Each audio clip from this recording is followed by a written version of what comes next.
ದೇವರು ನಮ್ಮನ್ನ ಮರೆತು ಬಿಟ್ಟನೋ, ದೇವರು ನಮ್ಮನ್ನ ಬಿಟ್ಟು ಬಿಟ್ಟನೇನೋ ಅಂತ ಯೋಚನೆ ಮಾಡ್ತಾ ಇರ್ತೀವಿ. ಇಲ್ಲ ಪ್ರಿಯ ದೇವ ಮಕ್ಕಳೇ, ನಮ್ಮ ದೇವರು ಒಳ್ಳೆಯವನಾಗಿದ್ದಾನೆ. ಆಮೇನ್.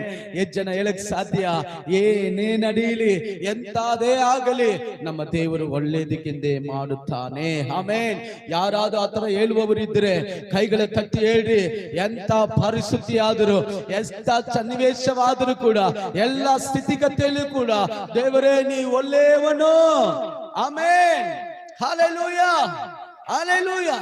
ಪದೇ ಪದೇ ನಿಮ್ಮ ಹೃದಯ ಈ ಮೇ ತಿಂಗಳಲ್ಲಿ ಪ್ರತಿ ಒಂದು ದಿನನೂ ನೀ ಒಳ್ಳೆಯವನು, ನೀ ಒಳ್ಳೆಯವನು, ನಮಗೆ ಒಳ್ಳೆಯದನ್ನೇ ಮಾಡುತ್ತಿ, ಒಳ್ಳೆಯದನ್ನೇ ನಡೆಸ್ತಿ, ಒಳ್ಳೆಯ ಕಾರ್ಯಗಳು ಮಾಡುತ್ತಿ ಸ್ವಾಮಿ, ನಾವು ಎಂದಿಗೂ ಮರೆಯುವುದಿಲ್ಲ, ನೀ ಒಳ್ಳೆಯವನು. Hallelujah, hallelujah.